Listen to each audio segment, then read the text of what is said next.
What up, everybody? Hey guys, welcome to Learning Things with Kyle and Phil. I'm Phil. I'm Kyle. You know this? Right? And we got a very, very special episode for you today. This episode, actually, one of our early guests is going to be my good friend, Tom Delgado. He's a comedian and YouTuber. You should look him up. His YouTube channel is Tom D NYC. He is a certified New York City tour guide. So what he does is he actually does virtual tours on YouTube and even gets interviewed. So it's kind of like a YouTube travel show.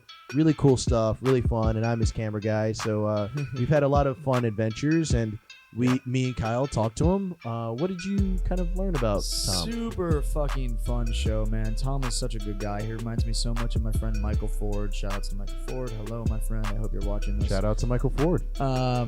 Tom is just so funny, has such a cool background, Nicaraguan.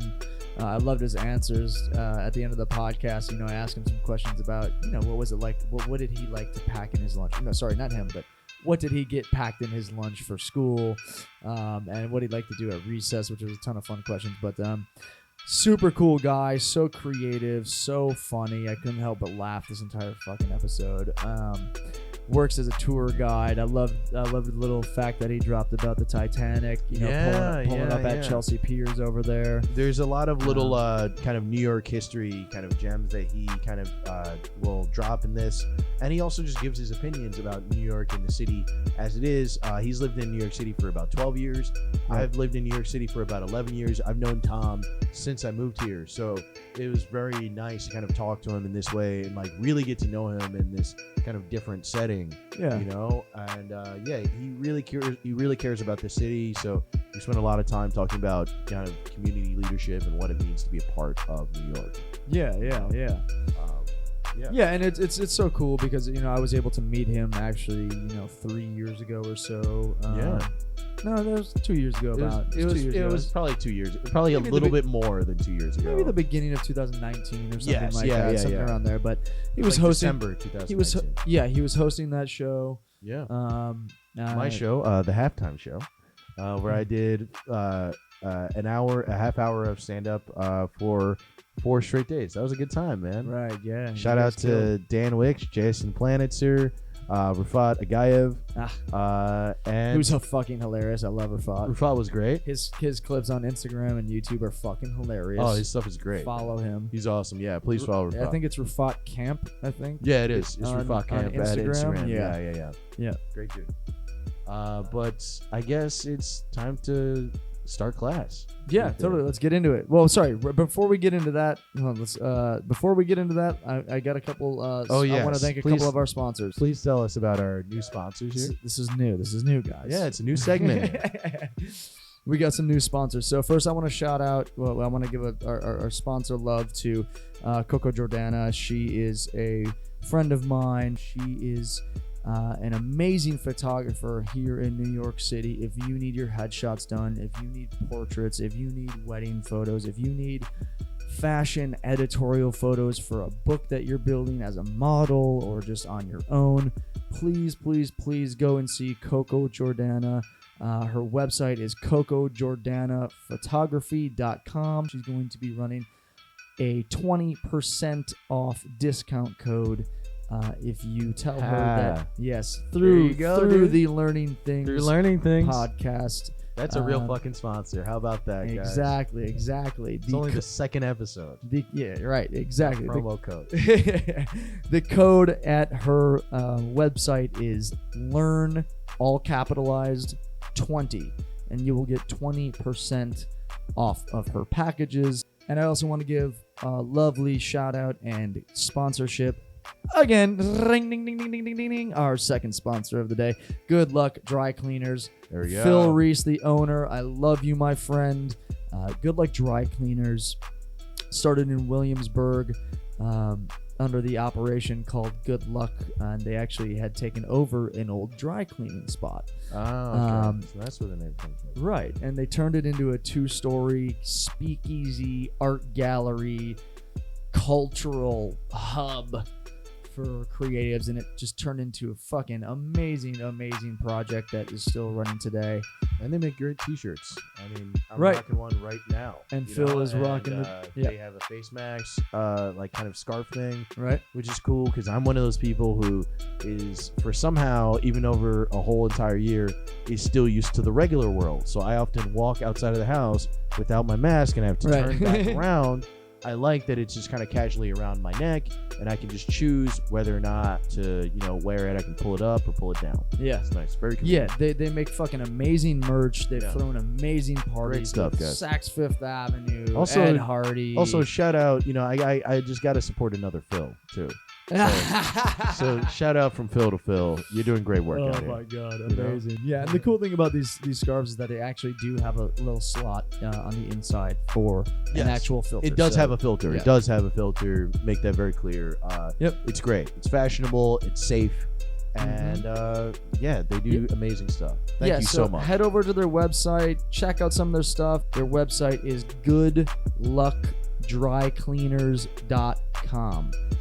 You can also find them on Instagram, excuse me, at Good Luck Dry Cleaners. Good Luck Dry Cleaners. Alright. Go give them some love. Thank you so much for supporting us. Thank you for your love, and yeah. we look forward to continuing this journey with you guys. Let's start the show. Let's start the show. All right. See you guys.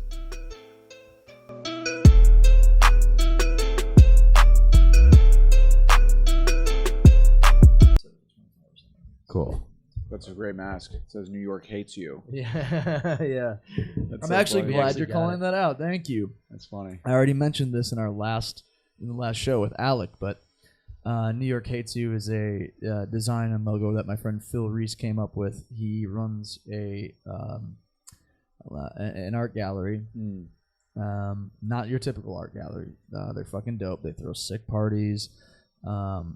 A lot of their stuff's online right now while they get a new space, but Phil is sponsoring us. We're going to go and do a podcast there at some point as well. That's cool. Wait, where is this place? Well, they've had a couple different places. They were down on Rivington in the Lower East Side one time. That's the thing. They can bounce from places. So he place to designed place. that. He designed that. He designed that, yeah. and, New York Hates You, yeah. Cool. Yeah. With the upside down heart. That's funny. You take off my hoodie too. Yeah. Oh, cool. Good Luck Dry Cleaners. Good Luck Dry Cleaners. Yep. Fucking cool. Good Luck Dry Cleaners? That's the actual dry cleaners? No. It's just a random clothing brand name. Oh, okay. That's where they got their name. Okay. Yeah. That's funny. I actually have to I ask can him. feel you rolling your eyes. No, I think it's cool. I think it's funny because I know that New York Hates You is funny to me because there's actually if you go to like the tourist stores, the tourist shops, Yeah. they have ones now that say New York loves you. Really? And I think that's the stupidest shit on the planet. Yeah, we don't love anybody. New York doesn't fucking need anybody. That's what makes it interesting. come or go. We don't Yeah, give a it's like, shit. how could you fucking fall for that? Like, Well, it makes the tourists feel comfortable. I know, but that's why. That's my point. Like, it's the cheapest like attempt at just getting these soft people. See, to be this like, is what I love.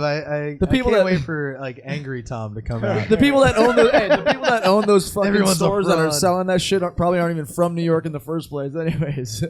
yeah, that's true. That's true.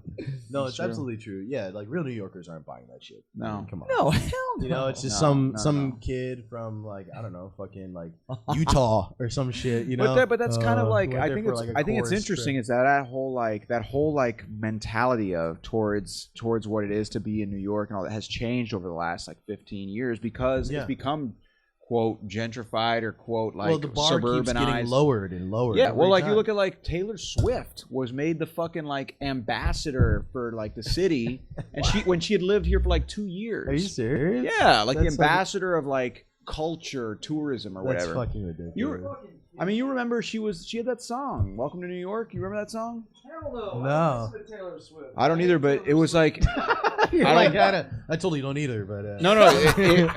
I know this one. Yeah. I swear, Yeah, I you just know guys- this one. I swear to God. You know that third verse? No, it's a just like brutally bad song. But in the song, she says, She says, "Welcome to New York. It's been waiting for you." That's the chorus. Really? And it's funny. And it's funny to me because like New York hasn't been waiting for you. No, Isn't she it waiting? did that for the New York tourism. Fucking. Exactly. It was so corny though. It was so Yeah. corny. It's like such a sad decline from fucking Jay-Z, a sad decline from like everything else. You know, a sad decline from like Sinatra or whatever. Everything to that. It goes to that. You know? No, it's so fucking lame. Yeah. Fuck Taylor Swift. And let's do. And if you're down with Taylor Swift, fuck you too. Exactly. And let's do an official introduction. Okay. We welcome to Learning Things with Kyle and Phil. I'm Phil. And I'm Kyle. There we go. And we have our amazing guest today, Mr. Tomas Delgado. Thank you so much. Tom Delgado's fine. How you doing? How you doing, man? I'm good. Thank Yeah. you so much. So much more official with the Thomas though. Yeah, man. It sounds so great. Like, you know, it makes you want to roll like the D a lot, like Sure. Delgado. You know, I don't know why. That's not where you wanna would roll roll anything. But you can. That's not really where. Delgado. Yeah, that's not how the rolling of the No? R. No. That's not. They gotta have an R in there somewhere. Okay, got you. Two R's It actually. was close. No problem. is like what's your family background? Nicaraguan. Yeah. First generation. Yeah. Tom, he's from. You're from Tampa. I grew up in Florida. I grew up in Tampa, Florida. Home of the Nicaraguans. There actually are a lot of Nicaraguans there, man. That's Florida, so funny. Florida and California are like the two big hotspots for Nicaraguans. Well, Florida, I can Really? easily Yeah. see, but Tampa specifically, it makes it hard for me to imagine that there's a lot of Nicaraguans. I mean, I don't know. I man. see wrap around Oakley's and Yes. High fives to Hogan's Beach. Sure. I've never even Never heard been of there. Never been there. but But I will say, like, are you talking Hulk Hogan? Yeah. Hulk Hogan's bar in yeah. beachside Oh, Hulk restaurant. Hogan's the proud native son. see, that's what I mean. Yeah, You yeah. know, like Yeah. the home of Hulk Hogan. Hey, but you know what? But you know, but that's you come from you have so much culture and you care about things and you're like really into like art and shit. But yeah, but that's I think the funny thing about Tampa. You're It's like, from the hometown of Hulk but that's what Hogan. makes Florida so crazy is that it's not just white trash. Yeah. It's like you got Latinos, you got everything. You got black people, Latinos, you got everything just all over, and then you just mix and they all bash together all the time, and it just creates chaos. It's great. It's just complete. Florida's like that chaos. That's what makes it so. That's why people look at it so strangely. That's you know? so funny. Is that why you kind of like came up here? I came up here because I just didn't want to go back to Florida, to be honest. Say okay. I didn't like. It was never like my dream or anything to live in New York, but I had a Yeah. lot of friends in law school Yeah. who were coming back here because they were from here. Because the school I went to had a bunch of people from up here, and so when I graduated, I was like, "Oh, I guess I'll take the bar in New York with you guys. Yeah. I don't have to go back to Florida." Okay, that's awesome. Pretty simple. So, guys, a little bit of a background on Tom. Tom is a good comedian friend of mine. I've known him for about like 8, maybe even 10 years. I don't Yeah, it's fucking been a know. while. It's been a long time. Too long. Too long for both of us, honestly. Too long. It's getting too long. Yeah. We've known each other forever. He's like his toe. yeah, like my. Yeah, that's an inside Like joke. his All toe. the viewers are gonna get. Oh, all that If you Phil subscribe to Rizdon the toe if humor. you subscribe to the Patreon, you get a view of Yeah, his you toe. get to see my toe, dude. His long ass his long ass big toe. Hashtag give me the toe. We're gonna put that on Free every the toe, single give me one. the toe. Free the toe. Free the toe. But the way me and Tom know each other, we know each other through stand-up comedy and stuff. And I'm actually the cameraman on his YouTube series, What a Town. Well, Is it's not that really what called you're What a calling- Town anymore. I think it's just the YouTube channel. That's why Yeah, I was yeah. wondering about that. I mean, I was made do the you- idea. The idea was to start with this like pilot. I used to have like this pilot of different shows around Yeah. New York, and the idea was What a Town would be the name of it. But since then, I've stopped using it. That Gotcha. was like It's a just year like- and a half ago. I was the last time I used it. You're just like done with it. I'm just like screw it. I'm just gonna build the following and build the thing and just keep making the show and I don't know and see what happens with it without Yeah, the yeah. title. I feel you. I don't know. I just make the tours, I guess, and walk around. yeah. But yeah, that's it. And yeah, that's how we know each other. Yeah, and it's It been was like a long time. what we've been shooting together for about almost 2 years. Am I crazy? I don't know, man. It's probably about like a year and a You half know? at least. Like a year and a half. Yeah, it's definitely been over a year. It's been a bit. without a doubt. Yeah. It's been a while. I think even like, shit, maybe a little bit longer because I feel like I was, helping you do stuff even when I was living in Crown Heights. But you didn't used to do videos as frequently as you do now. Right. You I think know? a lot of it changed with the pandemic. Like I just started doing more during the pandemic because I didn't have shit else to do. Just sitting at home. So I was like, all right, well, So go outside. It wasn't really around too many people, and started doing them, trying to do them once a week. And they've gotten a little more complicated lately with interviews and stuff. So they're like once every 10 days. But yeah, that's great though. Yeah, it's not too bad. Not too bad. It's it's grown a little bit. It's interesting how you put energy and effort into something and it grows. There's a lesson to be learned there. But yeah, how has it been putting more and more shit out there? I don't know. It's good, man. It's been good. It's nice to make money off of ads. Patrons and Patreon. You grow a little community and people support you and enjoy your stuff. And you're like, oh, this is great. So you just keep doing it, and you make a living off it eventually, which is nice. And making a living off of it, which is cool. And now you have something to look at that you're like, I need to grow this. Yes. This is what I need to grow. Here it is in my hand. I have it. It's not just flailing wildly, doing this and that and the other. Yeah.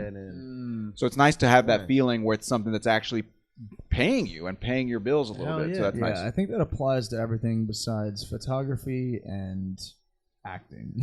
Well, that's the thing. That's the thing with acting. Acting is you're just constantly just auditioning, flailing around. It's brutal. It's absolutely brutal. It's absolutely brutal. And I think you guys are doing the right thing by starting the podcast, and because you create something. In acting, you're crossing your fingers that some script comes along and you get the role to something that you hopefully like. Right. Yes, but you may not like it. You may be like, this is trash, but it's paying my bills. It's that sucks. What an awful situation to be in. Exactly. Well, most art is just nothing but flailing around. Which that's why I think it's so great now. With sure. Hold on one second. Yeah, fuck yeah, yeah. What's up, Peter? What's up, guys? You might see this is our friend Peter, one of my roommates, hanging out in here. We got audience here. What's up, we got a little audience. Okay, we got a little live audience.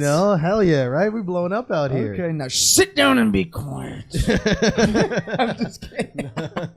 What were we talking about, though? We were talking about the channel. Oh, and we were saying how I was saying what I like with the internet. Now everything's kind of. What do you like about the internet?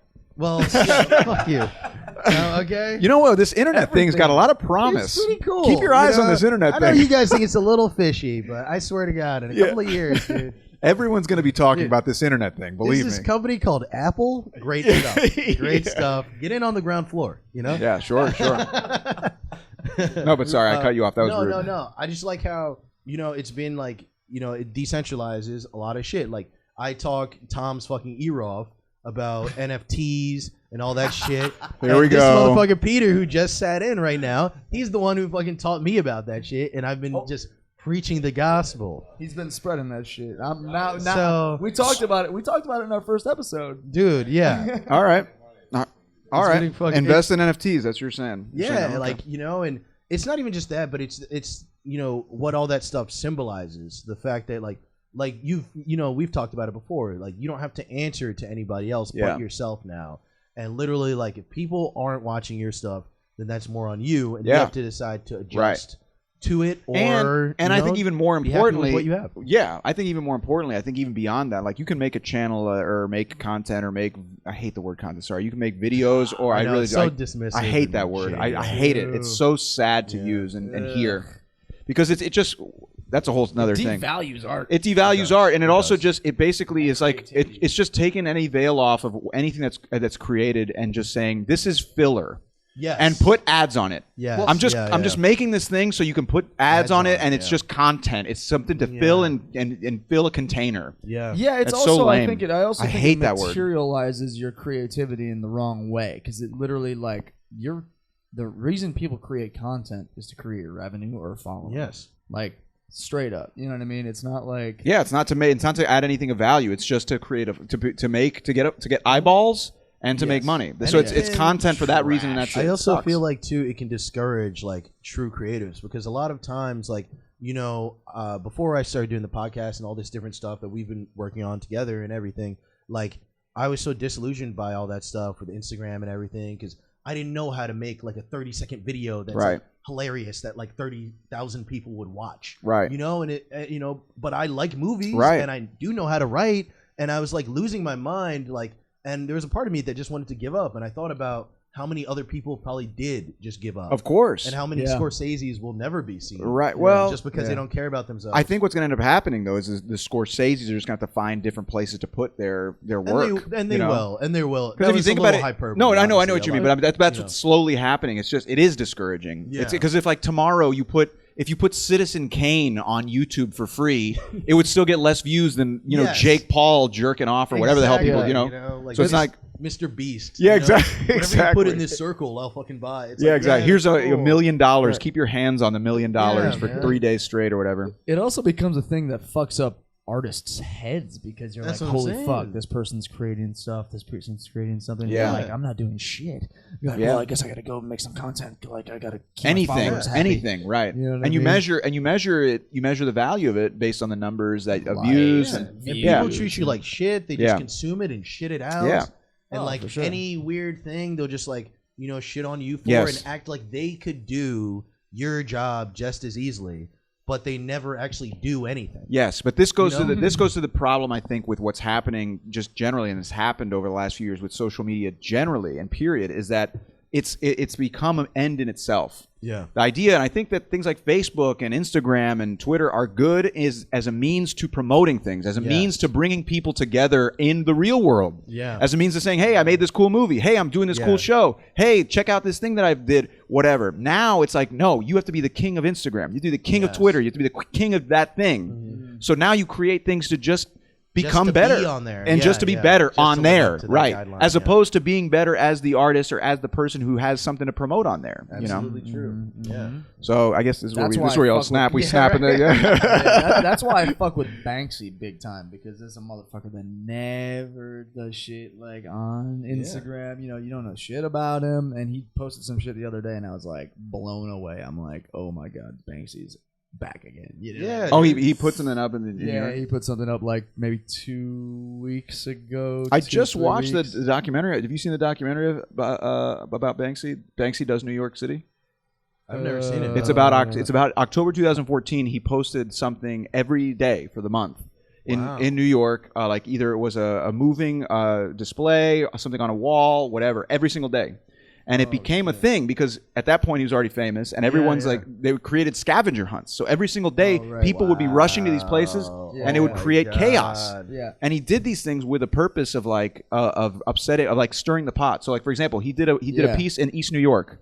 Yeah. And East New York, it was not in good shape at the time. Of course. And so these are people who go in there. yeah. So people are coming That's from the his Upper point, East though, Side. you know? Exactly. So people were coming from Upper exactly East what Side it is, yeah. to take pictures of these things, and the people in East New York were like, "Get the hell out of here, dude! what are you doing here? You guys never come down here. Now you give a shit." Yeah. So they actually covered up. They covered up his piece and charged $20 to move it. Oh my Yeah, so things like I that, and he remember did that those story. things on purpose. Like he did these things on purpose. Like he did mobile units that were meant to cause like about peace, but and tranquility, but everything around it was chaos. Like people were following it and taking pictures on. So everything he did had some kind of like ulterior motive as well. Right. Which I thought was interesting. But I remember in 2016 or 17, I think it was, I can't remember if it was, I think it was 2017. He did a piece. I was living on 14th Union Square, like 14th and University right there.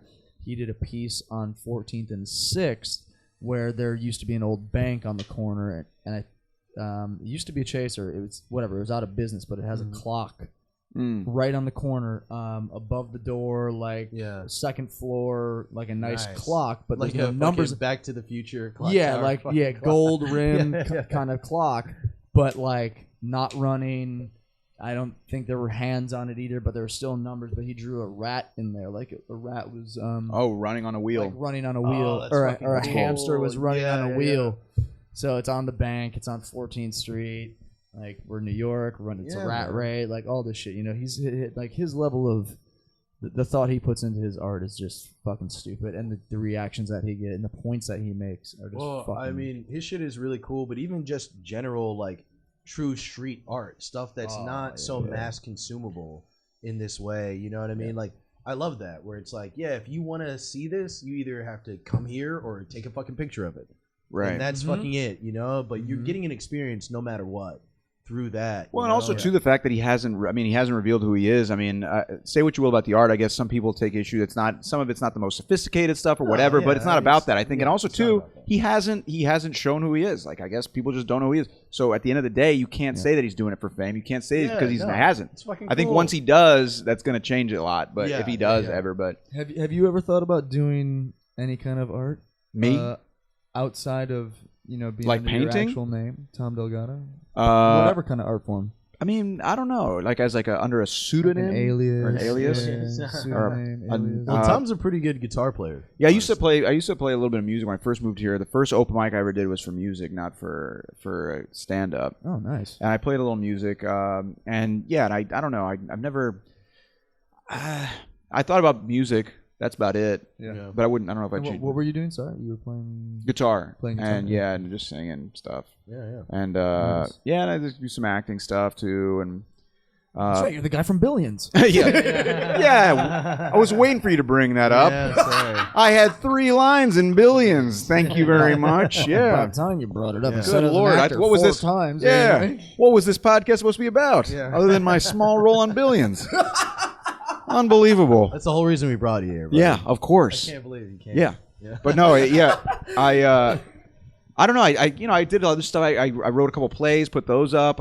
Short plays. I produced a couple short films that I wrote. Well, how long have you been living in New York City? I've been in New York City for 12 and a half years. 12 and a half years. Yeah. Nice. 12 and a half years. And you were going to law school first. Yes, I went. So I graduated from college. I went to the University of Florida in Gainesville. Then I graduated and came straight. Party school. How was that?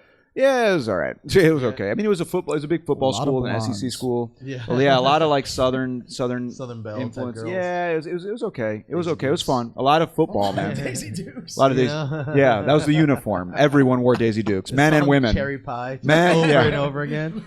The men, women, the professors, everyone wore Daisy Dukes. Yeah. But no, it was okay. It was good. Everything was built around football, and then after that, I went to law school in Atlanta at Emory. Okay. Yeah, and I graduated from there. Yeah, You like wow. Atlanta? I love Atlanta. I loved Atlanta. I loved that's Atlanta. sick. It was super fun. I had a blast there. Yeah. I don't I know went why, to but I shout always out- thought you went to law school in New York. No, I went to law school in Atlanta, and then I came here, and all my friends at Emory. Apparently, Emory is a big school for people from up north. They came back here. And I was like, Gotcha. oh, well, I don't really want to go back to Florida, so I'll just take the bar in New York. Okay, Yeah, so I signed up for the bar in New York, took it, passed, and then got a job here, and then just started working in law. okay. Yeah. Attention students, you may notice a time skip in the next clip that is coming up, and we are here to give you a morsel of context. My roommate Peter decided to come in and hang out for the podcast, so we didn't record that part of the audio. Therefore, the video didn't match up to that part of the audio. But I'll tell you what, it is a great podcast, and we're about to turn right back to it. If you're ever interested in getting on their podcast, just show up and walk into the room. That's how. Thank you, That's yeah. how you guys. Make sure to tell all the crazies that. So that's how. Just That's break into Phil's house. Yeah, break into Phil's house, walk in his bedroom. He'll be like, I think Kyle knows him, and Kyle will be like, I think Phil knows him. They're not going to ask any questions. They'll be like, you just want to get in on this? No two-step verification. No, from us. there's no vetting at all. If I'm not here, Phil will he'll fire it up. Yeah, he'll fire it up. He'll figure it out. Yeah, just wake him We'll up. Get the episode. Yeah, wake Phil up one morning and just be like, hey, can we do an episode? Hey, man, So- that's what we're here for. Yeah. Come in. Someone's here. Come in. Someone's here. I heard you were doing a podcast. Yeah. Get in here. Tell me about your day. What's up? What's your name? I see you. Would you like a new T-shirt? You look pretty bloody. Well, you know there's a video, too, for this. It doesn't work as well. Well, they could see two kind guys trying their hand at improv. Yeah. Okay. That's true. That's They true. can see two grown men trying. That's true. You're You're right. giving a I fuck. should not have done You that. broke the illusion. I know. Thomas. I completely did not. damn I did not it. yes and you at all. That was a total. He started it. I didn't want to. I know. I didn't want to. I was trying to followed save that you. door. I was trying to wasn't ready save for you. that. I wasn't ready for that. You took it to the Yeah, improv. oh, no, I was like, just doing a actually little go there. skit. Yeah. Anyways, dude, so yeah, you came up to fucking New York. You've been here for 12 years. You were in Atlanta. Yeah. Didn't hit Magic City. Didn't hit Magic City in the 3 years I was there, but it was good. Atlanta's a cool place. Fucking, that's great, dude. You're still recovering from that failed improv. Yes, I am. That's okay. It's okay. I'll let you recover. It's okay. It takes time sometimes. You really put yourself out there. I really did, because it was like there was a pause. I know. And I It was was. like, is this happening? It was. And I was like, and he knocked twice. Yeah. We were both confused. Frankly, we were both a little confused with what was happening. So I was trying to just be like, Phil, come on, come back, buddy. No, dude, I'm always good for the improv. But I was just like doing that little as a skit in my head, and then you took it there, and I was like, wait, what's happening? Bro, what's happening? Is he supposed trying to to be a team, improv? buddy. I don't know what's happening. This is okay. This is one of the early episodes. Yeah. You guys will build that. You'll build that chemistry. I'm always good for an improv. I'm the one over here talking shit, making up weird stories in my head as we go. Anyways, you know I'm down for that shit. Next time, teammates. No. Not yet. Now he's leaving. It's still He's too raw. angry. It's still too raw. All right, now They just did a fist bump. Just for all the people who can't see, they did a fist bump. It's done. The episode's over. That's it. yeah. The arc is complete. They They fist bumped each other. It's over. No, Okay. Tom, tell me about your strip club experience. My life in Atlanta. There wasn't really much. I was busy, I guess, studying law. Notice But, in a in book the book. instead of butt cheeks. So you took the bar. Yeah, I took the bar in New When York. did you get into comedy? When did you start doing? So I comedy? took the bar. I passed the bar. I worked at this place in Midtown. I worked at this company, just writing about intellectual property, commercial contracts. We could talk about that if you'd like. That's really That's the real comedy. I thought that's what we were going to talk about. It was awful. I hated it, and then I started going. I just hated it so much. I was like, I got to do something with my life. I started taking writing classes. I took improv classes. I did that for like a year. Then I took actually a stand-up class. Really? I took a stand-up class, and I remember taking the stand-up class, and I was like, oh, this is really fun. I started going to open mics, and I started meeting people and started making friends. And I just kept doing it. And that was like 3 years of that. And on top of the fact I started taking acting class, I started, going out for commercials. I started booking them. And then I finally signed with an agency. And I was like, okay, I saved up money too. Yeah. And I was like, screw it, I'm going to quit. So I quit. And then I ran out of money after a year. I lived off my savings for a year. It was crazy. I was living like, yeah, this is going to last forever. I was doing whatever I wanted. It was great. And then I ran out of money, and it was either go back to something like that or start something else. And I started tour guiding. I got my license for tour guiding. You got to get a license in New York, and I got a license. And I started tour guiding, and it was just fun. I enjoyed it, and I just kept doing stand up and started shows. And where were you tour guiding? all over, man, all over This New dude York. knows All over New York everything City. about all New over York. the city. All over the city. Yeah, I've yeah. never I mean, known I've done tours in all the boroughs. I've done never tours. met Yeah, anybody. Crazy. So you know, like crazy. I New know a York good amount, man. history. Because also too, I'm just really interested in history. So I'm always reading about history, New York history, and I don't know. I'm just pretty fascinated by cities generally. So even when I travel now, I'll do a video elsewhere as well. So What's the craziest thing you know about New York? The Like craziest one of the craziest thing? like historical things that you've learned through Crazy your. is an interesting word to use. Yeah. Because you could be like crazy as in like racist, or like, Yeah. or like crazy as in the like, crazy is like you go to this corner, you'll some get shot. creativity Yeah. or something. You never know. Yeah. It's like Right. crazy Okay, has the a most lot of different profound. names. The most profound. Maybe, I don't know. There's what's all these like different facts that are always like people always get surprised to hear. Like I always, it's funny because like on dates, you go on dates, and whenever I go on dates, like I always end up walking around with people whenever I'm on, and I'll tell them about the city. I'll basically be like, oh, you know this, and then people react to certain things like, what? I didn't know that. Right. And so there's some things like I don't know. I remember when I found out that Chelsea Piers, you know Chelsea Piers? Yeah, of course. Where all the golf balls and stuff. I remember finding out that is where the Titanic was supposed to arrive in 1912. I remember when you dropped that. Yeah, and I remember when I found that out, I was like, "You've got to be kidding me!" Where I go to hit golf balls when I, whatever. That's where the I want to Titanic. just release some fucking tension. Yeah, right. Like I'm hitting golf balls on the ghosts of these people. Yeah, basically. But it's like that's where it was supposed to arrive. That's where it was set to like dock when it came into New York, and it sank. Spoiler alert for all your listeners. Sorry guys. Yeah, right. The Titanic sunk. I don't know if you knew that, but yeah. Well, I mean, yeah, our last tour was at Chelsea Piers. Yeah, or we whatever. did. We did. Did you release that video yet? I did. It's doing pretty well. Yeah. Cool. Nice. That's But, just a way but of the telling little you that facts I like that, support when little yeah, thanks, man. Like, Thanks for the plug. asking you if you've seen it. Have you seen your video yet? Yeah. I only spent like 20 hours editing it, so yeah. But things like that, like little facts that you're just like, what? I didn't have any idea. Yeah, You just don't know really the cool. you don't know the extent to which New York is just completely like engulfed and enwrapped in everything that's ever happened in the world in the last 400 years, which is so cool. That's what I think is so cool. Well, because New York was such a massive hub for immigration. Yeah, So, and not just that too, but also even before that. epicenter of the world. It was epicenter. It was also too just it was like a pawn as well. In like before it was a huge city in the 1600s when it was a Dutch colony.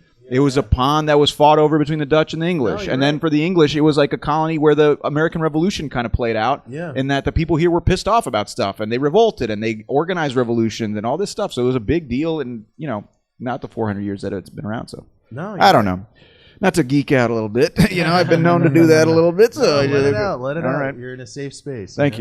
you. Hell yeah, man. We just no, sorry, I'm just trying to play the improv game So with Phil you again. lived in New York for a while. Yeah, I'm not. Yeah, taking he's the never bait. doing. Yeah, he's not gonna take the bait. Okay. Sorry. I was about to play along with it. Yeah. I was ready that time. Everything. No. Yeah, Phil's still angry about that. Yeah, I'm not doing I've never seen Phil this angry in my life, actually. Yeah, you can't see this. This is an angry smile about it. 5 Not hours. cool. Not cool. Yeah. I mean, so you lived here for 12 years. What is your favorite New York neighborhood? Oh, Phil. That's such a I don't know. I guess I love Ridgewood. That's where I live now. Okay. I think Ridgewood's a great neighborhood. I think it's really cool. Like it's got like a very tranquil, like neighborhoody vibe. It's quiet. It's got cool art. It's got things to do. It's got great Latin food. I love Latin American food. That's my food. And then I love Ridgewood. I love food in Tampa. That's right. That's right. That's where it all comes from. Tampa's known for its Latin. It's actually Ridgewood is famous for its Tampa cuisine. For all the Tampa restaurants that are in Ridgewood. It's actually the Tampa food capital of New York. So I'm right at home. But no, I love Ridgewood. I love Greenpoint. I think Greenpoint's great. I lived there for a while. I think I also like the East Village in Manhattan. I think the East Village is my favorite in Manhattan. I also like Washington Heights. I think Washington Heights is great. Nice. Yeah, those are some of my favorites, I'd say. I don't know. Cool. Yeah. Fucking. Yeah. What is your favorite food in Tampa? Like what? Yeah. Well, they are known. Yeah, they are known for their any- Latin food. Like really? they actually. Okay, so this is gonna be. This is a controversial statement, but they claim to have invented the Cuban sandwich in Tampa, Florida. Really? Yes. I always thought it was a Miami thing. No. Wow. Yeah, it's Tampa. Yep. Like you There stole that shit. were tons of Cubans, and still are tons of Cubans obviously in Miami, but there are also in Tampa. Tampa had a huge cigar industry. Gotcha. So actually they claim to have invented the Cuban sandwich in Tampa. Ybor City, that's right. Ybor City. Oh my God! Look at Damn that. it! You know What? Ybor Gotta City. get another goddamn microphone next time. Ybor Next time. Say? Is it? Ybor City. Ybor City. Ybor City. Ybor City is like a big. It was a big cigar center of the country actually, and then there was tons of Cubans there, and they claimed to have invented the Cuban sandwich in Tampa, Florida. Really? Yep. Wow. Yep. That's awesome, man. We'll Yeah. give it to him. Yeah. Yeah. Hey, I'll give it to him at buddy, least. Where'd you get that hat? I like that hat. This hat? Yeah. It says. I got this. This just says Joe Parra talks with you. Okay, and what's that? Oh, it's a TV show. Okay. Did you happen to be on it? Yeah, I was on it actually. Oh, Look at you. That's so. Look, I didn't wear this for that. This is like my go-to hat. Yeah, sure. This is Phil getting his revenge for the knocking improv gone wrong. But no, it's a great show. It's a great show. It was my roommate. Joe is my roommate. He used to be my roommate. So Okay. yeah. If you I guys looked don't up know, for a Joe while. Parra is a Yeah. really, It's a really great TV funny show. You guys should check it comedian. out. It's on Adult Swim. Adult right? Swim, yeah. And stuff. What, do you know the time or? What are we promoting his stuff here? What are we doing? What do we just roll the clip now? Roll the clip of his. Yeah, Of we his can play a little bit of that. Yeah, I don't know. It's on. I don't know. I don't know. I think they're coming out with their third season now, though. Okay. Yeah, Nice. they're coming out, he's filming his third season now. Okay. Yeah. Nice. Yeah. Nice way to support your friends. Yeah, exactly. The half-assed promotion. No, it's a even great know show. the Check it out. fucking time. I don't know the time. Like Sundays. I don't know. Is there even times for TV shows anymore? You Time just of the day. load them up on the internet. 11 p.m. Eastern, 10 Mountain. Yeah, That's right. the time. Or you just go on this thing that you go on this thing that Phil can tell you about. This thing called the internet. Phil's all about it. You go on this Dude, internet. have you heard thing. about this? You seen this? You heard about this? The internet? Fucking crazy. He's crazy about You it. can watch boobies on Yeah. there. There you go. Oh my gosh. Fucking that's awesome, man. I never watched Joe Pera talks you to sleep or talks with you or whatever. But I've heard great things. Adult Swim's fucking awesome, man. Adult Swim is pretty great. Yeah, they do put some cool stuff on. It's interesting though, just watching all the TV channels now, like with HBO Max and like all these things that are. Everything's going to streaming, man. Well, it's so weird seeing comics yeah. in these shows because now there's so many different streaming services that there's like a million tiers to shit. And that's so all that people watch now. Yeah. Like even like the shows, like for example, like Joe's show's on HBO Max now. Yeah. And people are going to be watching that on HBO Max now. They're not going to be watching it on TV anymore. Yeah, yeah. That's most shows, I think. You're They're going to be watching right. on the streaming services. TV's gone. Like it's done. Gone. Like if you look at like the scheduled programming on TV channels, it's just nothing. Kind of though. I don't know if I can agree with that because every time I go home or every time I'm in, like a different state, everybody's watching regular TV. They are, I guess, but it's not the same, I guess, as it was before. And I guess my point is that I'm trying to make, it's a transition, and it's a transition too. Yes, it is a generation. Once he's above 40, you're like right, probably watching 45. But even above 40, man, like there are people who are like in their 40s, they're all watching streaming services because all the movies and TV shows they watch are all on them. My parents are 72 and 69, 68. I mean, they're definitely starting to use Netflix. For sure. Yeah, but it's kind of funny though because like. Originally, all those things were pitched as like this is kind of a cheaper alternative to all that shit. Yeah. But then you get so many streaming services.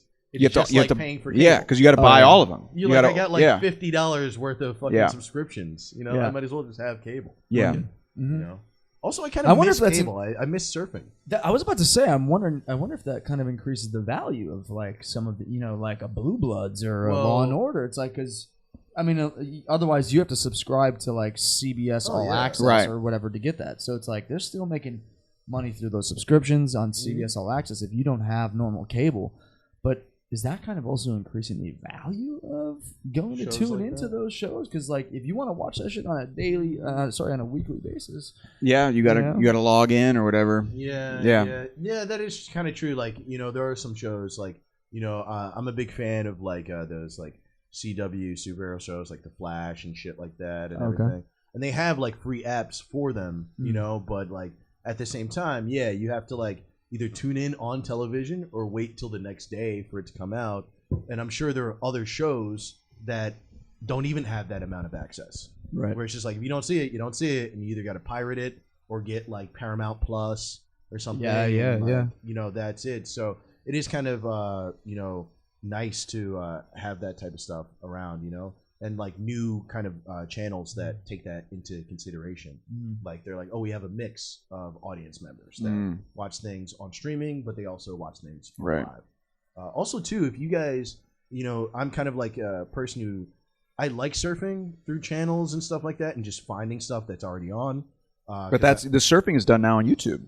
Well, people surf on YouTube, like they go on and all the stuff that's recommended to them. They go down a rabbit hole, and that's not it. That's not real surfing, though. I'm talking about shit where it's like the thing is already on. You have a movie that's half over, and you just fall into it. I fucking love that. There is I go something ape about shit that. It's so nice. There is something Take it about away. it. Just show me something I might not have ever picked. Right. Ever. That's true. Yes. And just suck me in. That is the hard part about sitting down and being like, what to watch, and you just have like this. You're paralyzed by choice. Like 45 minutes. Choosing what to watch. Literally. I think that's so weird. That's what everybody's like. It's a nightmare. It's terrible. You sit down with your food, it gets cold by the time you pick something. What the hell? Literally. Like you got to know what you want to watch going into that shit. Well, that's also why people binge shows. That's why they binge shows, because not only is it like you're just cranked up right after, it's just they don't want to choose something else. It's just like I'm just going to watch this for the next 3 weeks. Well, and also Netflix started implementing that thing where it just goes next episode for like 5 seconds. Into the next one. That's messed up. Dude. Well, no, there's no theme song, so it goes immediately into the next thing. Yeah, it's so messed up. They're like, nope, but I'm gonna stay here. I always thought like Netflix, what they should do is in addition to having it the way it is now, they should have like a surfing feature. Like they have a play something feature now that I've seen or whatever, but they should have some shit where like there's different channels on Netflix. So there's like a comedy channel, an action channel. They do have it already. They already have it divided up that way. They could just have a way that you just surf through. And it's like the program is already playing, so you're just clicking through it, and you can stop. And it'll be like, do you want to play it from the beginning or keep going? You can just watch it however you want to watch it. You hear that, CEO of Netflix? I know you're watching. So he could. Yeah, right. I know one of your loyal listeners, the CEO of Netflix. We got a lot of movers and shakers listening to this podcast. All right. We had the owner of Bushwick Daily. That's here, true. That's true. You know, a few hours ago. That's actually not a bad idea, Phil. Right. Cause, You must be an internet expert. well, I'm a TV expert. Yeah. That's what I am. You know? I kind of love that. I'm a You- man who loves frying his brain in front of a screen. Yeah. Yeah. You start that movie halfway through. You're like, I wonder what happened. Well, I guess I'll just have to piece it together. You know what I mean? Yeah. One of my favorite, and this is totally passed down through my fucking dad, but one of his favorite things to watch was the Sci-Fi Channel. They'd always have like micro budget horror movies Right. where you get like Sharknado. Right. but even like before Sharknado, Right. you get these like just the most ridiculous. Like Right. you feel like you're watching like a 1950s Right. horror. Yeah. Like Yeah. it's that level of CGI and fucking two like ball antenna things coming Yeah. out. Like the neon murder snails. Yeah. 5. Number 6. Return to Rio de Janeiro or whatever. Yeah, it's like all. I don't know. You just have these random like titles, and you just sit there, and it's like it's fun to watch. Yeah. You know what used to be a really fun like show that I used to love was Mystery Science Theater. You remember that? Speaking of, that show was so good, and it's kind of like that whole idea of watching these terrible movies. Yeah, and you just talk shit about it. Like, Yeah. like my favorite thing now is this app called Pluto, actually. And I'm not getting paid for this. You motherfuckers should start paying me for this because I tell everybody about it. And basically, it's basically a live television app. So like, I have it right on my PS4. You just click on it, and it just plays different shit. And you have certain channels. Like it has like dedicated channels. Like there's a Mystery Science Theater 3000 channel. Yeah. There's a Star Trek channel. There's a fucking cult film channel. A fucking kung fu movie channel and shit. But then it also has like CBS and all that stuff within it.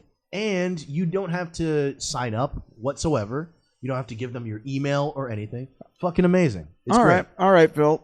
Get the contract out. How do I sign up for this thing? That's what this is all about. That's the best part. This brings us to our first. This brings us to our first sponsor. First sponsor of Learning Pluto. Things. If you want to take your watching to the moon, look for Pluto. Yeah, not quite a planet, but a great Still a good service. Yeah, I want to bring it back to you, man. Sure. Yeah. Do you think that the tourism, the tour guide job helped you in your comedy? Are you looking for a job, Kyle? Because I can help you. No, it's actually true. Because people actually, it's funny. It's funny you bring it up. I'm running a little low on funds right now, to be honest with you. No, it actually happens. A lot of performers, believe it or not, that's the reason I ask. I know you're an actor. Is that a lot of performers gravitate towards the tour guiding thing? Wasn't Tim Dillon a tour guide? Tim Dillon was a tour guide. Jonathan Morvay, a few other comedians have done it, and it's like and it doesn't. It helps a little bit only because you're just constantly on your feet. Like what I found it helped a lot with was crowd work, really more than anything. Yeah. Like it helps me with that just because I just don't care. Like I'm used to like trying to engage people, and if they're not, I pull them in. And it's like but it's not. You shouldn't do it for that, obviously. But it is kind of performing, and it is telling a story, and it is keeping people engaged. And if they're not engaged, then you're failing. Yeah. It doesn't matter how many facts you know. Yeah. What's it like when you show up hungover to that job and you're on top of the bus in the summer? I wasn't on buses. This building here. All right, well, I'm gonna put my foot down right now and clarify. I was never on the buses. I was never that guy. No. I was never on the buses. I couldn't do that. I did like the private tours on buses, like when there were schools and stuff. Like I'd be in front of about like 45 high school kids or whatever and goofing around. But when you're hungover and everything doing that job, it's pretty rough. Terrible. I will say that's when you tend to just kind of just goof off and talk to people a little more. Course. Just so where are you guys from? Oh, cool. You guys, hey, you just kind of just BS with them a little more. Yeah, wing it a little bit, and then you just point at something. And it's awful. Right, it's awful. I've done that a few times. Yeah, not anymore because I am a well-behaved guy. There you go. Kids, what did we learn today? I don't know, Mom, but we like Tom. Yeah, right. He smells like alcohol.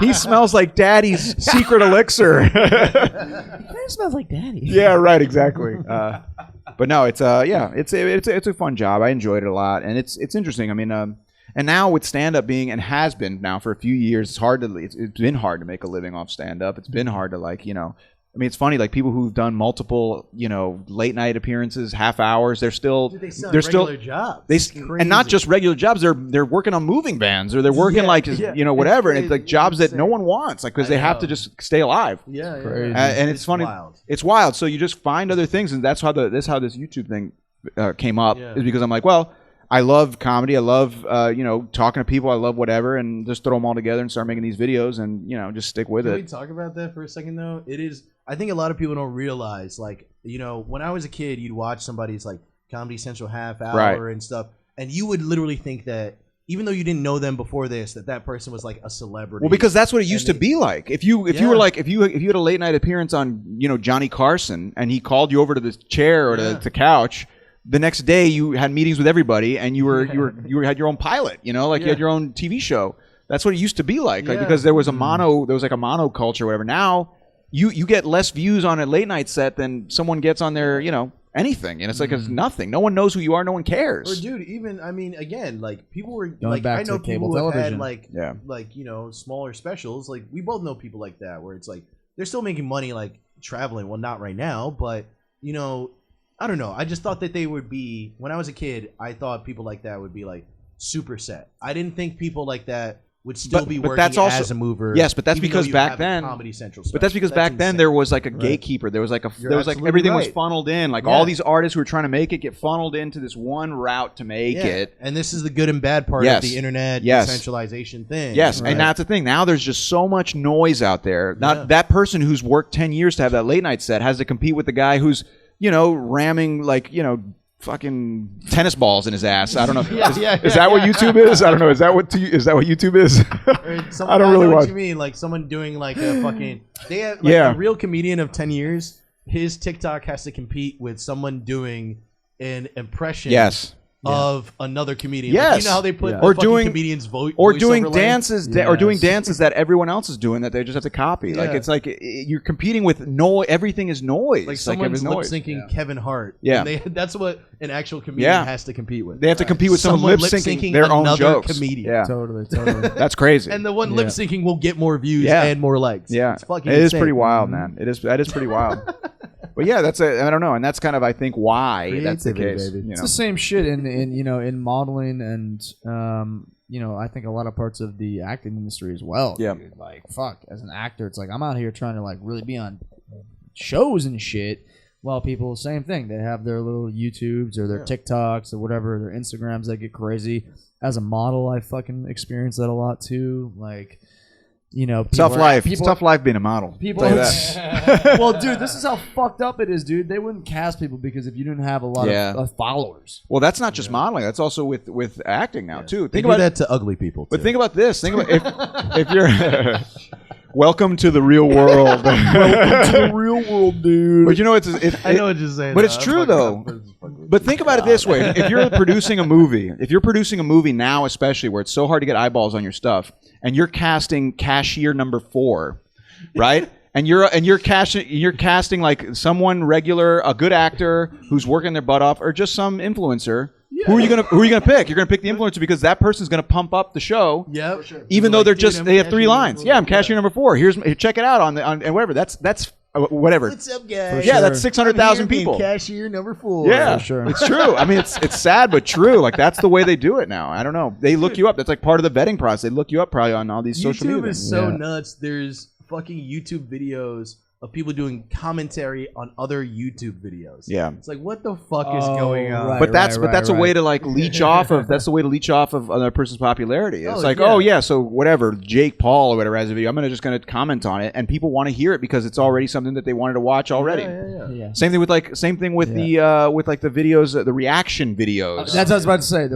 Are you kidding me? Like a reaction video? What? I'm gonna watch someone's face while they watch something? What the hell am I? What the hell is wrong with me? Right. Don't I have anything better to do than that? I don't know. Crazy. But this could also just be us, just like we're like old men just sitting around getting mad about what's going on in the world. Bitter and if men. you think about it, podcasting and radio is really just a long form reaction video. Yeah. You know?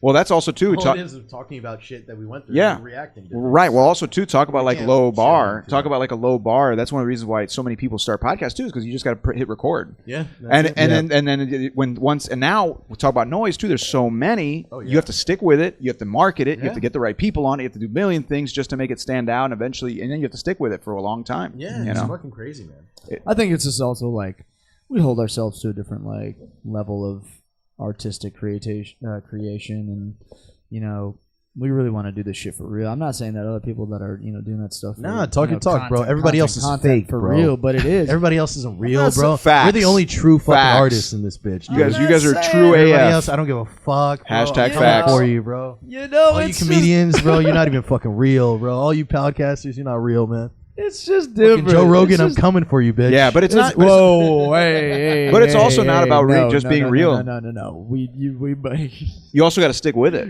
You know, you got to stick with it No, over a long that's period of fair. time. You know, Yeah. and that's what usually people taper off. They're like, "Oh, I've been doing this for a year, and I'm still not. I'm still not Joe Rogan. Why am I still doing this? Why is this Life not gets in the happening? way, or whatever. People don't stick with it. Well, that's the Yeah. reason why I get bitter about it sometimes. Is because Yeah. some of these people, they also get a big fucking head, and it's like, dude, you're really not doing shit. I know, they think they're hot your shit your forever. shit's not gonna last. What you're doing right now is not gonna last. It's not even like sustainable.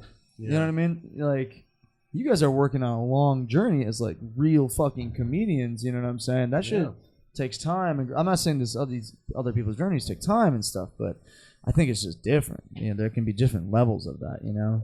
No, for sure. I mean, it is. It's and then with comedy too now, a big part of comedy is having eyeballs on you once again. Like And that's it. and that's in that's IRL. IRL in real life. Like in real life, these IRL clubs, in real life, whatever. I'm gonna stop doing that. These actual comedy clubs, real ones that are actually putting shows on in person and stuff. They look for people who have followings. No, it's absolutely true. Even over someone who's crafted their jokes over 20 Doesn't years, matter, doesn't dude. matter. If you're You not could be gonna a fucking beast. It doesn't matter. if you can fill the seats, they're gonna put you up. Sucks. Yeah. And that's another thing that's changed since 20 years ago. How Absolutely. are you going to do that? How are you going to get a following 20 years ago without being a great comedian? Well, that's I why know, why yeah. we love Phil's show, because that motherfucker puts on good people, doesn't give a fuck about the following Yeah. you There got, you go. doesn't care about your little, You hear clout. that? I put on funny people who have nothing going for them. All right? No. Phil doesn't care about the audience experience. But no, you're right, and thank you for that. I was saying, like, I try to put on people who are just funny. Like, if they're popular, then they're popular, and that's great. Right. But it's about being funny and also like working. Yeah. Because I'll say too, like, there's a lot of people that I see that, like, yeah, they're funny, but they don't give a shit about comedy at all, really. You know what I mean? And sometimes they phone it in. I'd rather take the guy who, like, isn't as funny but works their ass off and really is dedicated to the craft than some guy like that, because they're not going to appreciate the spot in the first place. Sure. You want people to care about the audience that they're performing in front of Yeah, of course. and not just take shit for granted. Well, no, a lot of times you'll have shows. I mean, I've seen a million times where the headliner, who's, movie credits and all that just stuff, phoning it in. they're reading from their phone or something, and the person who's just hungry and brings their best jokes that they've worked years to, they kill. Exactly. And then the people walk out because they came to see that headliner. They walk out being like, well, he was all right, but what about that but one that kid? guy, Yeah. And that's what I want to provide, Like, I was telling him, because we were talking about, me booking shows and everything, and it's like, when I look back at pictures and stuff, like 10 years from now, I want to point at the picture and be like, this guy's, doing this person's doing that, blah, blah, blah. Yeah. This guy committed this felony. This woman ran away to this. This woman's body was found in this canyon. She's been missing for 4 years. All these like sketchy people you put on your show. Connected to me. Yeah, all connected to you. What's going on here? in a canyon. They're going to make an HBO Max documentary About your shows. About my show. It's like, House party. Oh my god. The party gets real. yeah, exactly. But- Phil was on top of the world. Yeah, right. Booking shows. Little did he know, in 5 years, it would come back to haunt him. Oh my god. The fucking crime reenactment Yeah, exactly. shows, Oh, God. which, by the way, I have been an actor on. Good for you. man. Really? What show? Yeah. Fuck, it was, I don't know, something with murder. Yeah. Dude, I love that show. I don't know, something with murder. It's an I fucking episodic. love that You ever show. done one of those? I did. Yeah, I did some stuff earlier. I was like the Discovery Channel, and Yeah, like that's exactly what it is. yeah. The Discovery I played a detective questioning someone. Yeah. Murder mystery. Murder mystery. Murder ghosts. Shit. You know, ghost hunters. Yo, so after you got done like doing your tour guide work, then what was the transition then after that into comedy? No, I didn't start with tour guide. I started with comedy first. I was doing stand up first. So he was doing both. And I was doing stand up. The YouTube channel. Okay. Yeah, I was doing stand up, and then I was like, I started doing the tour guiding thing too, and then I was like, well, I wanted to create my own stuff, so I actually filmed a pilot for this show that I had an idea of about New York. I paid a bunch of money to do it, and I was like, all right, this is the ticket, baby. I was like, all right, Netflix, come calling, and no, they don't give a shit. They're like, who is this guy? I don't even know who you are. They're like, that's a cool show, but I'm not going to pay you money for that. So I was like, all right, well, fine. So I bought a bunch of equipment. I started teaching myself how to use it. I started making more. I started getting people to help me, like Phil, etc. And I was just like, all right, screw it. I just kept making them. But I was still doing stand-up. I was still doing acting, still doing other stuff. And it was really but right before the pandemic, actually, that I was diving in, trying to do it more regularly. And once the pandemic hit, I was like, well, I don't have anything to do now. I'm just going to focus on this. So I literally wake up every day, and that's what I have to do. Everything that on my to-do list has to do with the videos and growing it and growing the Patreon, growing all that stuff. You hear that, people? He eats, sleeps, and breathes tourism. Well, not tourism. That's really more the videos, because at the same time, like, I go other places too. It's not just in New York. You do. You do a lot. I'm trying to grow it to something bigger than just the interviews are great. Yeah, and that's another thing. I want to showcase the businesses and showcase people in New York that I think are interesting and cool that people need to know about. Well, that's why I wanted to have you on, because this podcast that we do, it's about like art and entertainment and stuff like that. But also it is, partially about New York and just, our love for the city, and, that's why, like, basically, like, I used to see people like New York Nico and get really inspired about how they highlight all these different businesses and always shine a light on different people who, are really like New York staples and stuff. And you do the same thing. Like, well, that's the thing. Like, Nico, work together, right? Yeah, I've worked with Nico before. Like, just hang out with him before. He's a good guy, and I've talked to him about this. And he started out. He's a filmmaker. Okay. And so he started out as a filmmaker who was just like, I'm just going to film stuff with my phone. Yeah, and he's been doing it for years. And he never did it to like become a influencer or whatever. It just happened. And now he's using the power that he has to do that as well. He still makes films. He still makes documentaries and stuff. Yeah. And it's not. Now he's getting hired to do commercial stuff and all that because of his film. I mean, in the last like 2 years, he's really blown up. Well, also in the last year too. In the last year because of the pandemic as well. Yeah, with the subway thing, with the accent stuff, like all this stuff. The Zabars, fucking Vans. Oh, he just did some shit with Kith. Really? He just directed a fucking thing for Kith. Yeah. And he got like local New Yorkers to be in it and all that shit. Yeah. So it just happens. It was Kith times Notorious B.I.G. or something like that. Wow. Sorry. Oh yeah, I did see that. I saw that actually. Yeah. That's amazing. My homie AP actually shoots him. Oh really? Like, cool. Like I'm buddies with AP the Angel. Shout out AP the Angel. Nice. I hope you listen to this motherfucker. I've been following that guy. I was wondering. I was like, how the fuck do I know this guy? AP the Angel or whatever, because he always pops up in my Instagram. Yeah. I'm like, I don't think I've met this guy. That's how I know him through you. Okay. I met him through a friend of mine. Two friends of mine, Caviar and Tree. And he has very Caviar and Tree. I already roasted him about his friend named Caviar. Caviar is actually his real name, though. Tree is short for Dimitri, but Caviar with an E. Caviar with an E. Follow him on Instagram. Caviar Art. CAVIE. Caviar with an E. Where's the E go on that? ART. It replaces the A in Caviar. Caviar. There's two A's. The second A. Oh, okay. Sorry, So caviar. It's pronounced caviar. Caviar, okay. Just with an E, but yeah. I'm just asking. I'm just trying to figure it out. He'd hate me right now. I'm not going to say it. No, that's a cool name. He makes dope art. Yeah. No, it's really nice. He's an amazing artist. He just had a solo show open. But anyways, yeah, met AP through those two guys. Gotcha.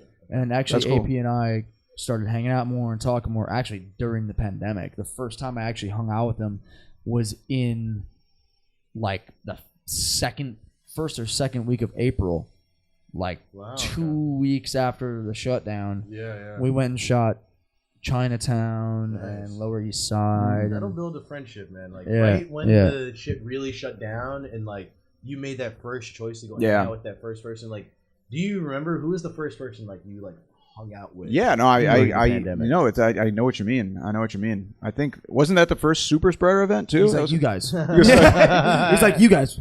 I haven't hung out with anyone the entire time. No, I've hung out with a few people. I was just saying that was the first super spreader event. It was him shooting them. Yeah, you guys hanging out actually started COVID. Yeah.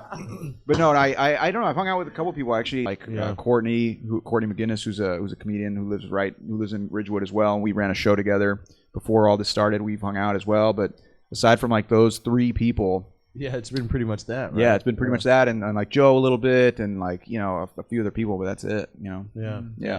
Mm-hmm. But now it's starting to open up. It's been opening up now. Yeah, nice. That's our 30-minute timer. Yeah, that's all right. What does that mean? I just need to... Oh, you guys take a break? No, there's no break. It's just that this has like a 30-minute recording limit. Ah, look at that. Hey, we're recording we're again. Sorry about that little break. We had a little camera issue right there. But anyways, I just asked Tom, you know, like this is the Learning Things podcast, and everything we're doing is, well, our theme is based around, you know, being little kids, being curious, and school, which is why we have the blackboard and everything like that. So, yeah, I was asking you know, when you were a kid, what were the essentials that you had to pack in your lunch when you went to school, or that your parents packed that you loved or hated? Right? Well, it's a nice thought that I actually got to choose my lunch. I appreciate that, but I definitely didn't get. I mean, some people did. I never got to. I always hated my lunch growing up. I would always get, because my parents are Nicaraguan. Yeah, was it very like ethnic lunch? Yes, yeah. it was. It was like it was also very like out of touch with what everyone here eats. Of course, you know. Yeah. Oh shit. So I just remember always having ham and butter sandwiches. And I was like, who eats this? I've never seen this before. And I hated it at the time. I also would get like plantains in my lunch. Ooh, and I fuck with that. I love it, but I also couldn't trade that for anything. Yeah, you know, I was like, I want the Lunchables. Lunchables. Yeah, I want some like Lunchables. I want fruit by the foot. I want like the fruit snacks. I don't want plantains. What is this? You know? I got lucky with my lunch. Like my mom wasn't too crazy with like, you know, putting like Jamaican shit in there. Yeah. I do remember like, you know, when they would ask like, "What's your favorite food?" or whatever. I remember one time in like middle school, I told everybody that it was oxtail, and they looked at me like I was fucking insane. These fucking white kids were like, "What are you talking about?" That's funny. That's funny. It was like pizza, French fries. I'm like oxtail. like I'm eating it raw. Oxtail pizza. Yeah.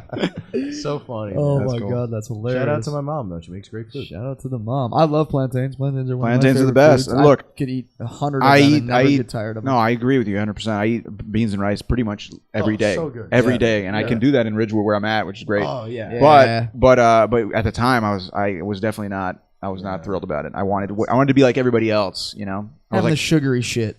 Yeah, Plantains. yeah. I wanted the sugary shit. I didn't want to be. I didn't want to be a Nicaraguan. I hated when my parents spoke Spanish to me. Really? In front of the kids, I hated it. I hated. Wow. I never. You know. And now I love that I can speak Spanish. But Yeah. back then I was just like, no. You know, no. I want to be like, you know, Chad and Kevin or Well, whatever. nowadays people celebrate each other's differences a bit more. But it's also an age thing, though, too. Because when Yeah. you're younger, when you're in high school and middle school, you want to be like everybody else. It takes. yeah. That's part, I think, of growing up and being mature. Yeah. Is actually embracing your differences and not being Yeah. ashamed of them and kind of presenting them to the world in a well, way. yeah, because you don't. Yeah, for it's sure. scary to be an individual when you're a kid. Yes. You know, because it seems dangerous. Right. You're leaving Yeah. yourself vulnerable. Right. Yeah. It's like I want to be like everybody else, and you're right. You celebrate it a lot more. But I don't know. I mean, I feel like nowadays things are just a bit more celebrated. Like it's better to. It's slightly cooler to be different. I think there's a lot of bullshit though. Like people act like kids are a lot more accepting. They're still not. Yeah, Like, but kids you're are still shitty. But also, you're talking. We were talking about New York, man. We're in New York that City. is true. You We're grew in up a here in bubble. New. We are Yes, in a bubble. that's not the same everywhere else either. Like Because you're. people talk about liberals all the time. Yeah, this and that, and I'm like, if you go anywhere that's not here, Yeah, it's very it's different. not how you think. Florida, Totally. even Florida, where Group- it's very diverse. Groupthink is massive. Yeah. Everywhere outside of like major cities in the United Yeah. States. So we got the ham and butter sandwiches. It's funny that you said that because when I went back I stayed with my parents for like 2 weeks. I surprised them for Christmas this year. My dad was making butter sandwiches. Just butter. Just one Just one slice of bread.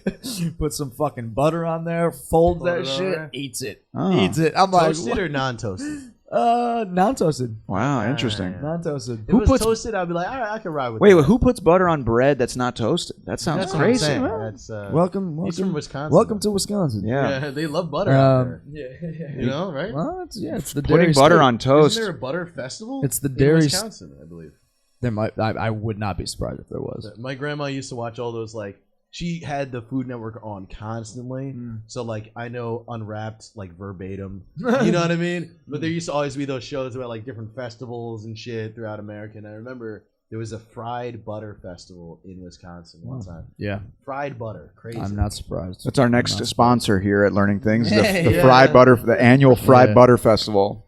Yeah. That'd be awesome. Okay, so if you had to pack a lunch right now, Yes. what would you pack in that lunch? I think it would be beans and rice, plantains, and a nice grilled chicken breast. God damn. A nice So not big, much- no, big no. juicy chicken breast. Hell yeah. Ooh, That would be what I'd eat. Question number 2. Yeah.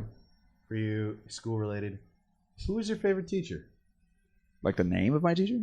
If you can remember, or just give us a description of Well, maybe like why they were you. You don't have to remember the name. It's about the feeling. Let's do I don't know if I can teacher remember. and subject. Teacher Okay, and teacher subject. well, they're two different I feel things. Like that would be And if implied they're the same, I loved boom. history growing up.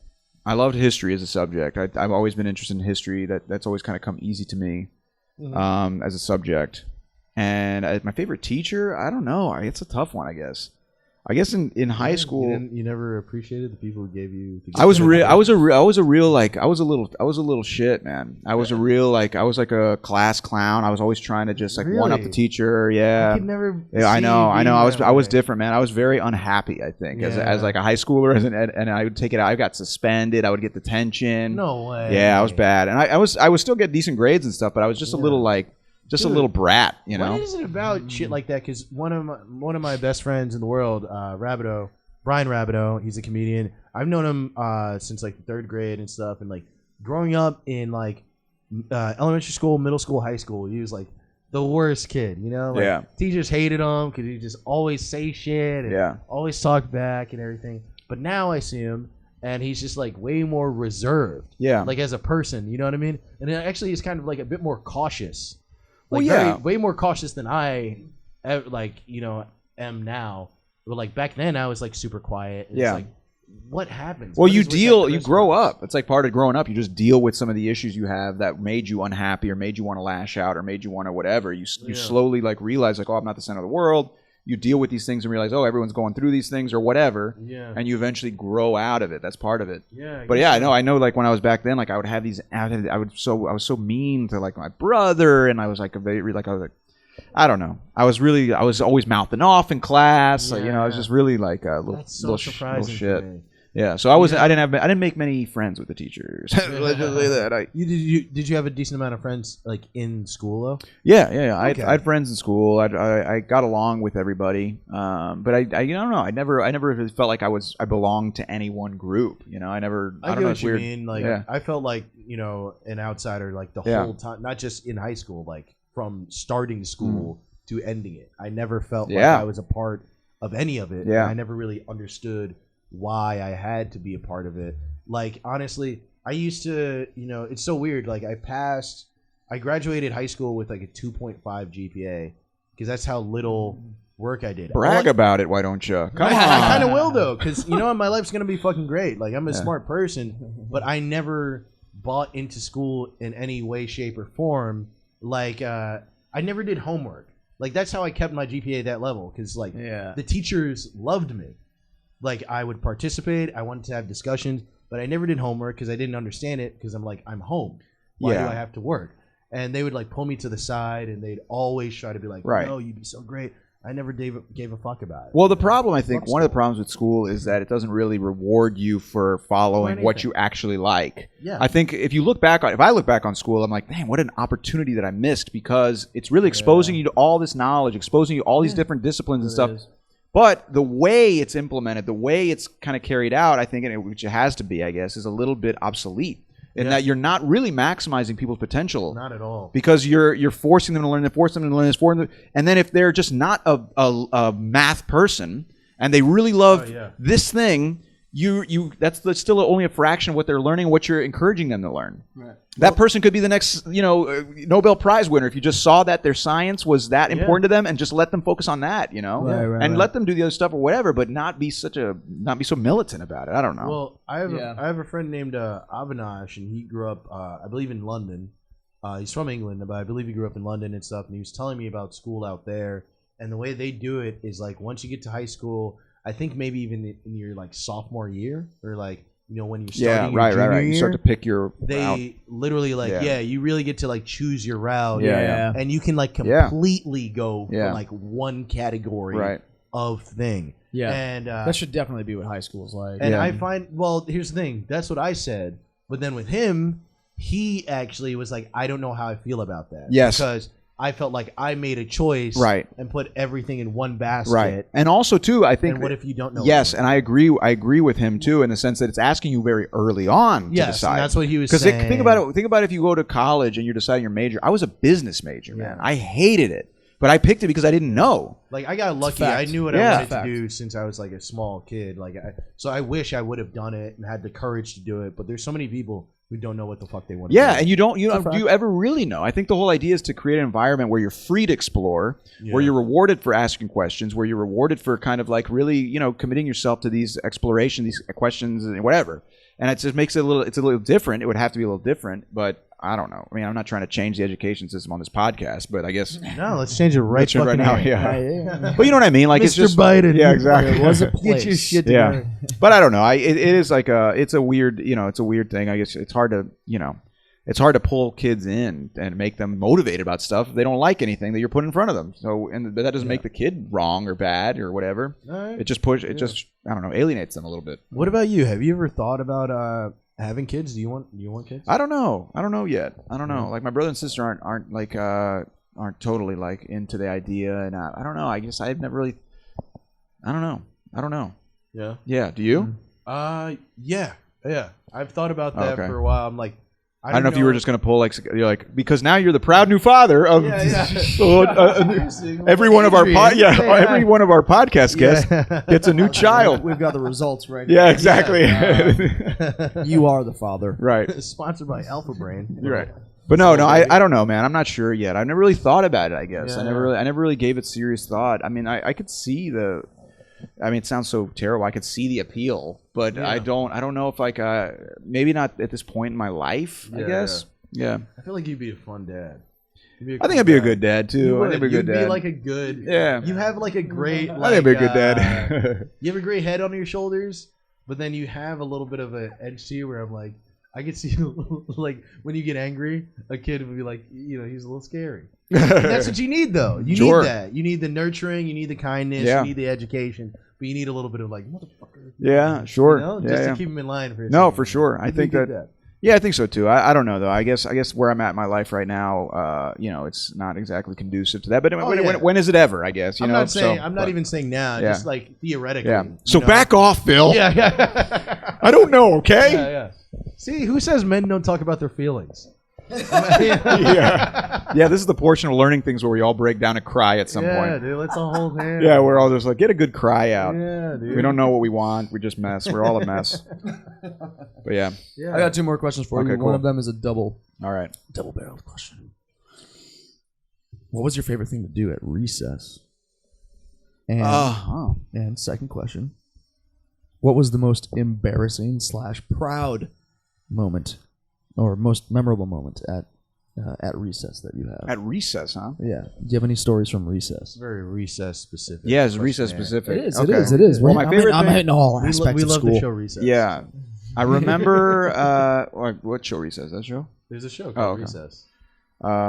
Yeah, I used to. Tom, you're 25. You should know this. That's true. I am 25. That's true. I am 25.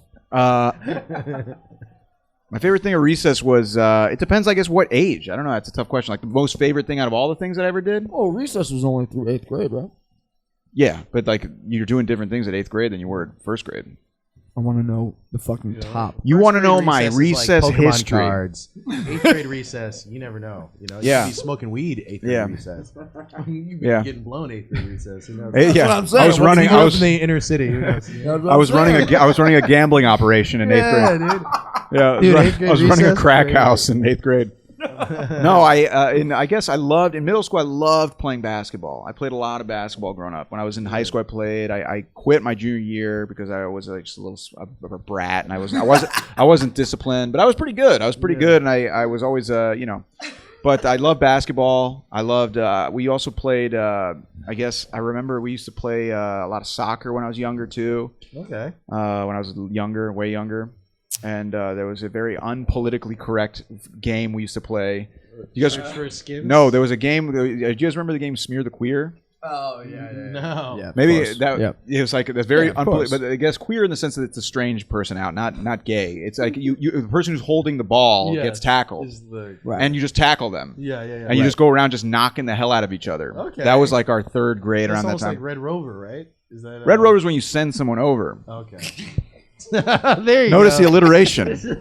Notice the alliteration, Phil. That's not accidental. This is why we have Tom here Yeah. for the hard questions. You know? Yeah, Red Rover is when you that's when you grab hands with the person next to you, make like a line, and then you're like, Yeah, Red Rover, that's send right, Phil that's over, and you'd right. run, and you'd have to break through the chain of people. Yeah, you're right. Oh my god. Yeah.